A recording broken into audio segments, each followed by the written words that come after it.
Okay, so there's two people in this family that are definitely having conversations about you and this person.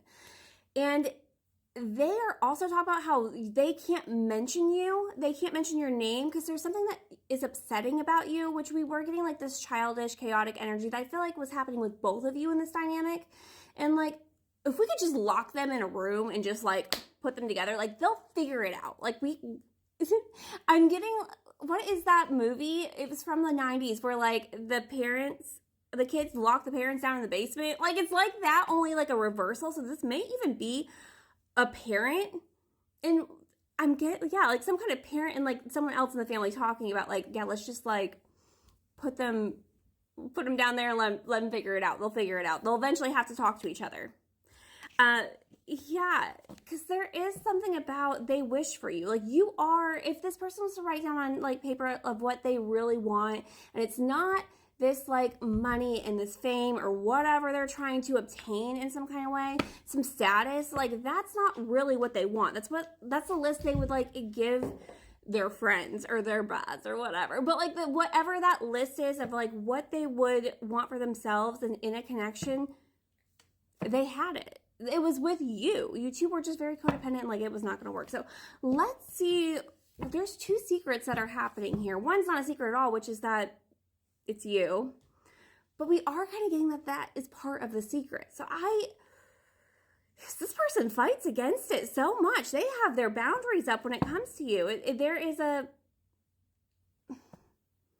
You challenge them in ways that they've never been challenged. And it's like their younger self really rebelled against that.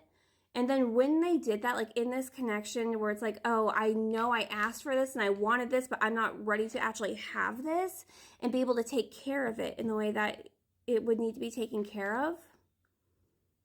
They weren't up for it. They weren't ready for it. And then them trying to change you and these beautiful things about you, you rebelled against it.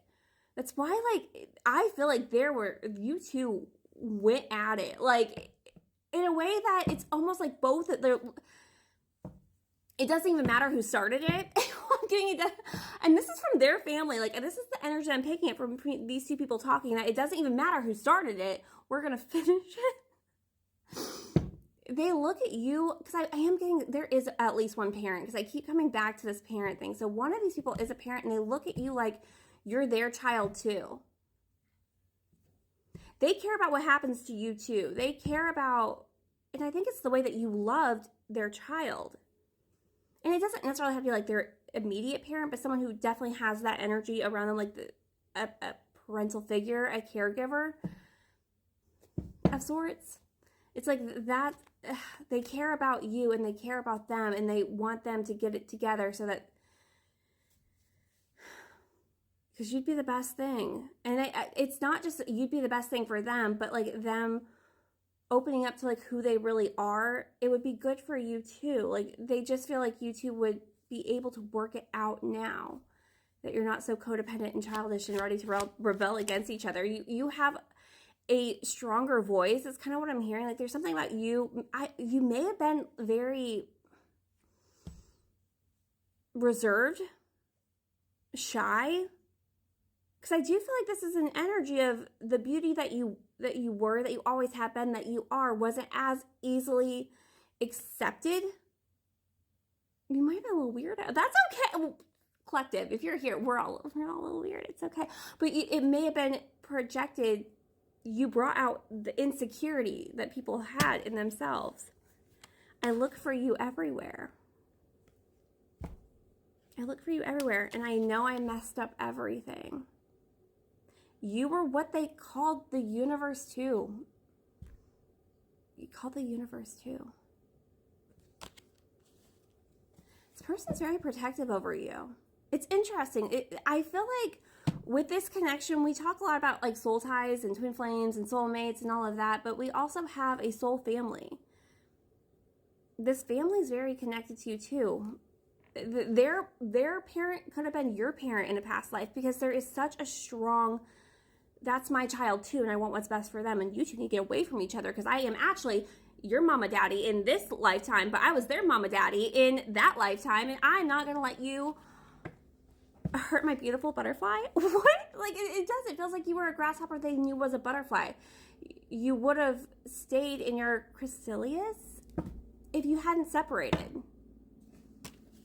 I know I messed up everything, and I look for you everywhere. You were what they asked the universe for. They weren't ready for it. And this person holds on to their pride and ego, but there's something that it just breaks that down instantly. You just know them. You just know them.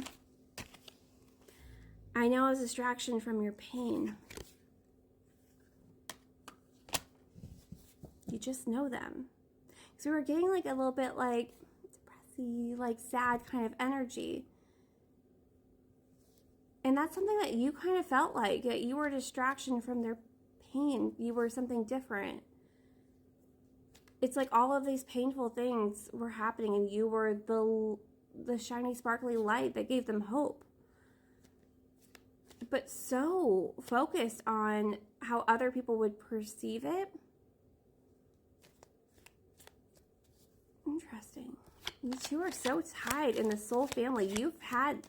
I feel like you all do this a lot. Like multiple lifetimes, you two do this a lot. You came closer than anyone. You always get closer than anyone, but they messed it up. At the end of the day, they messed up, and now it's like this fear of being able to address it. Your name's not allowed to be mentioned. You open up wounds.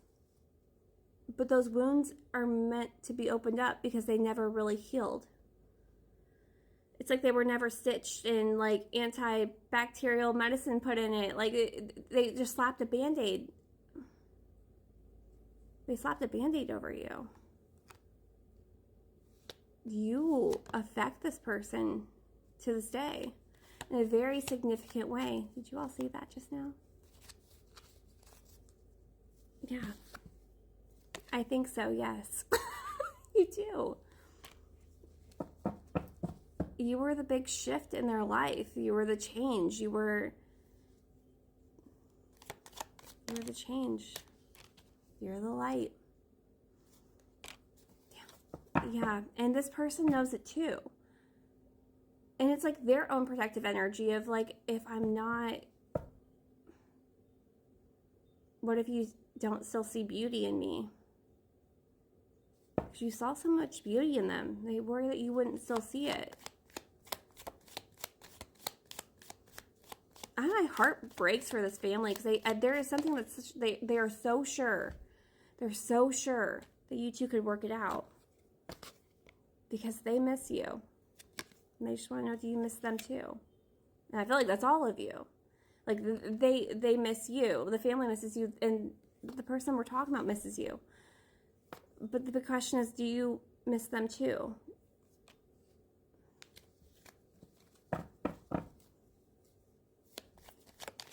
Just a lot of sadness. And it just feels like, oh, if they could just get it together. They could just figure this out, like how beautiful their lives would be together. I dream about you a lot. Maybe too much. 78, 87, 138.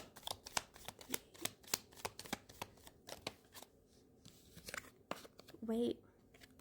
They don't love you like I love you. Oh, man. This is breaking my heart because there is such a strong love between you two. But knowing that you had to separate, you had to. You both needed more time. It's like, wait, no one's ever loved me like that. I've never loved anyone like that. But we were hurting each other. 909. They are waiting for you. Yeah, a lot of intense energy, a lot of intense feelings here, and everyone feels very soul-tied. So, Ace of Pentacles. There's hope yet for a new beginning. Hope yet. We're going to go to part 4 for subscribers. The rest of you, you have a beautiful day.